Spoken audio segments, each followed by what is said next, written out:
All right, take two for this BB. Hello, guys. Thank you, as always, to my amazing Patreon patrons.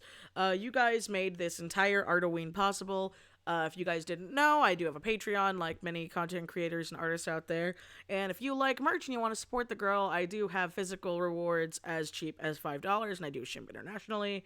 But even the $1 tier helps so much in these kind of videos, and it really helps when I want to do big, ambitious things like Art-O-Ween, where I do something where I'm like, all right, I want to make, you know, I want to make 10 videos or 12 videos, whatever I had leading up to Halloween. And then I will be doing Artmas in December, and it's honestly because of Patreon being so amazing and helping me out with things like that I can put more time into videos, into things like this, so I can work on more content more towards the holiday season, because I, like many people, I love the holiday season. I love October. I love fall. It's always my favorite holiday.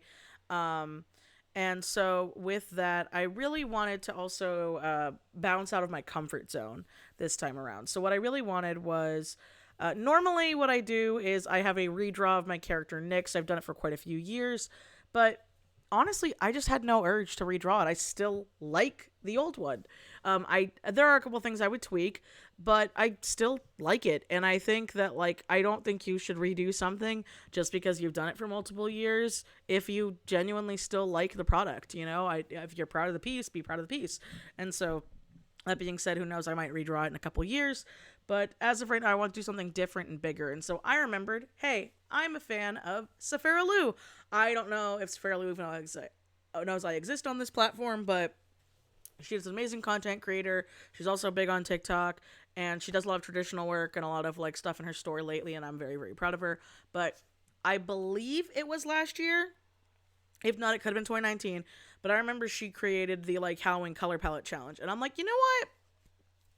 I'm gonna do that this year, but I'm gonna do it digitally because I'm primarily a digital artist, and I had honestly no time to make a fully nice painting. So would have loved to, genuinely didn't have the time. So I remember that I was like, all right, but I want to go with something different. I don't want to go with just like a muted tones. I want that like eye bleed neon that's like the Halloween colors we all know and love. So I found an orange, a green, a purple, a dark gray, and a black, and that was going to be my color palette. When I was working on this piece, really wanted to have something where I was really tempted to throw some white in, but honestly, after looking on it, letting it sit on it for a couple days, because while you guys are just seeing it now, it's been posted up to my Patreon for a bit, and it is on my Redbubble shop. So if you do want to support me in that way, that also helps. If you want to get it like on like merch or something, because I don't sell prints in my Etsy. Maybe in the future, but not at this time. So anyway, but I'm really happy I didn't end up going with the white. Having the really limited palette that I did, I think really helps make it like pop even more.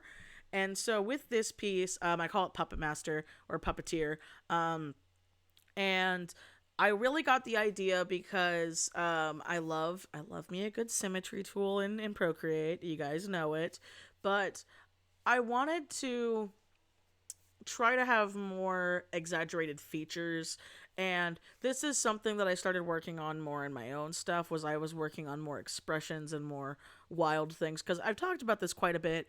But when you are primarily a commission artist, and I'm actually really happy I'm seeing more of this stuff on like Twitter and stuff, because well, commissions aren't my main income anymore.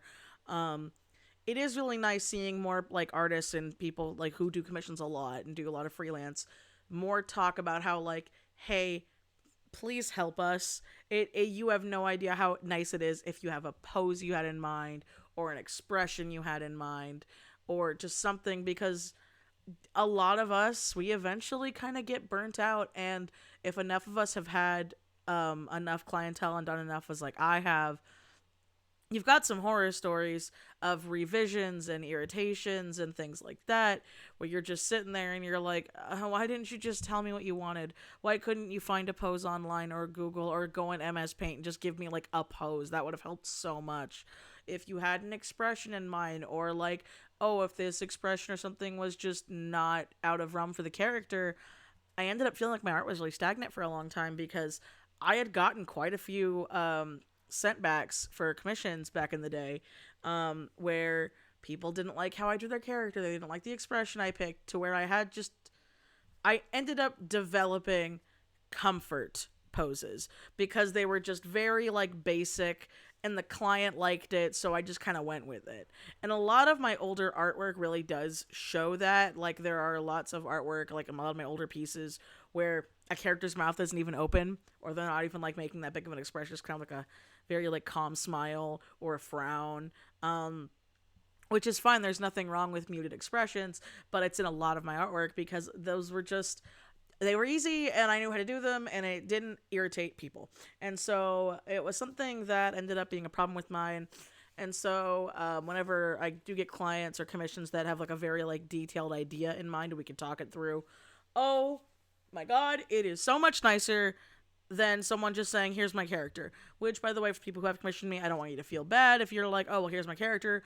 I've gotten used to it, but it does help when people give us just a little bit more, just a little bit.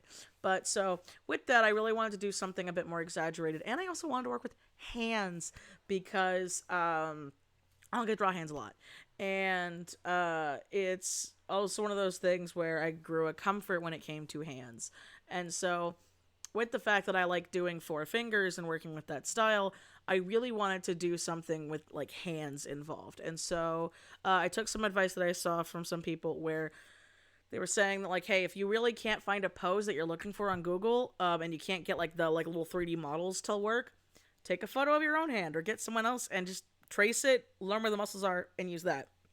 And so that is what I did for this one. I took some different photos of my hands, I traced them so I could learn what the muscles were, and then after doing that, I had to figure out how to break the hands to make it work with my four-finger style. And then, with the creepiness of it and how I was able to get it to look, I'm so proud of these hands, by the way. I decided, I'm like, ooh, you know what? I'm going to add puppet strings because I like a good puppeteer puppet person.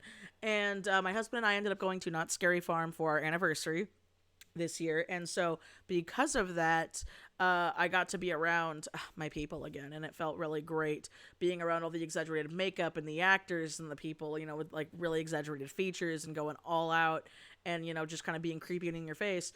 It's really what inspired this overall piece, you know? And so what I like doing as well when I do like those 3 color challenges or things like that in mind is I don't like thinking of a picture with the color palette in mind. I would rather have a picture and then figure out a way to make the color palette work. I don't know why, from what I've seen on videos and stuff, I think I'm like the only one that does that. But it's the only way I can ever make it look good, because whenever I look at color palettes and I'm like, all right, I'm going to plan a thing around this, I literally cannot think of anything, and I feel bad about that. And I mean that. I genuinely feel bad. And so with that, I wanted to try to work my way out here. So originally I had in mind was I was going to have something where like the strings were going to be originally coming out of the eye that is like slightly more closed, with the one without the pupil and iris in it. But after trying to make it work, it just didn't work out. So I ended up just having it be a weird glowy, like kind of twitchy eye with the puppeteer doing the strings. And I had a lot of fun with this. I love messing with textures. I love messing with line work. And working with such a limited color palette like this, I really had to work out of my comfort zone when it came to coloring the lines. Originally, I was really nervous. I'm like, oh God, how am I going to do this? How am I going to make this work? And then I started messing around with different colors than like my basic black or the other colors I normally would pick. And I'm like, ooh, I like this. I really do. And I think it pops out more and it shows more of like the outfit that the puppeteer is wearing and more of like the aesthetic of stuff going on. And so I just, maybe it's just me, but I really feel like I was able to capture the mood in this piece. And that's something that I told myself I really wanted to try to do, at least work a little bit more on this year, like myself, was I wanted to try to get like more like moods and emotions out in some of my pieces that are more personal and like illustrative, like this, you know? And I'm really proud of how I was able to get the hands to come out and the strings using the textures in Procreate and the details of like the earrings flying. But I just also want to say thank you guys, because that is really all I have to say. But I wanted to say thank you for being here for this Art-O-Ween, for helping me out. for like, being, great. It's been a lot of fun. It's been a lot of work, but oh boy, has it been a lot of fun these past like few days being able to do this. I also don't know how people do it all the time. Who? No way. I'm happy I'm sticking to doing these towards the end of the year, but can you believe it? We're at the end of the year. We're like almost done with 2021. And I've got kind of like a retrospective video in the works right now where I want to just kind of ramble and go off for a bit. So that'll be coming soon. But I wanted to thank you guys again for watching. Thank you guys for being here on this journey with me trying something new. I hope you guys have a great Halloween. If you don't celebrate Halloween, I hope you have a great Samhain. And if you don't do either of those and you just, it's October 31st, I hope you had fun. So please be nice to each other. Have fun. Let's have a good spooky season. Let's bring an end to this year. And I'll see you guys next time. Bye-bye.